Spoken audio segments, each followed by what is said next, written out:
ఓం నమో వెంకటేశాయ. కలియుగ ప్రత్యక్ష దైవం శ్రీ వెంకటేశ్వర స్వామివారి దివ్య లీలలకు నిలయం, చిన్న తిరుపతిగా ప్రసిద్ధి చెందిన పుణ్యక్షేత్రం ద్వారకా తిరుమల గురించి ఇప్పుడు తెలుసుకుందాం.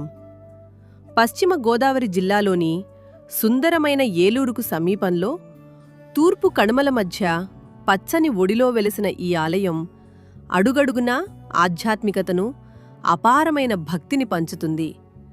ద్వారక మహర్షి కఠోర తపస్సుతో శ్రీవారిని ప్రత్యక్షం చేసుకుని స్వయంగా విగ్రహాన్ని ప్రతిష్ఠించారని స్థలపురాణం చెబుతుంది.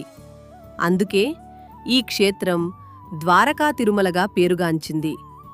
ఇక్కడి అత్యంత విశిష్టమైన అంశం ఏమిటంటే, ఒకే విమాన గోపురం కింద రెండు అద్భుతమైన మూల విరాట్లు కొలువై ఉండటం.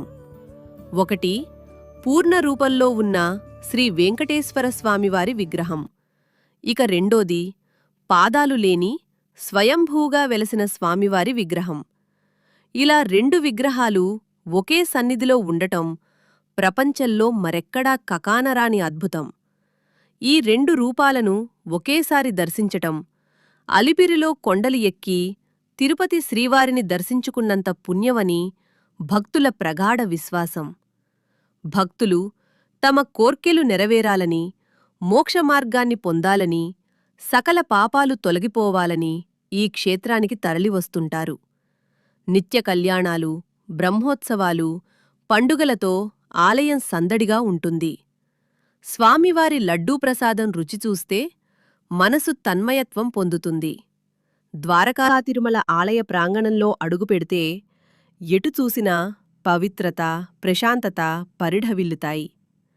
ఇక్కడి గోవిందనామస్మరణ, గాలిలో గుడిగంటల ధ్వని మన హృదయాలను భక్తిపారవస్యంతో నింపుతాయి. ఈ దివ్యధామాన్ని దర్శించి శ్రీవారి కృపకు పాత్రులై ఆత్మశాంతిని పొందాలని కోరుకుంటూ, గోవింద గోవింద వెంకటరమణ గోవింద. ఇలాంటి మరిన్ని ఆధ్యాత్మిక విషయాల కోసం మా ఛానల్ని సబ్స్క్రైబ్ చేయండి.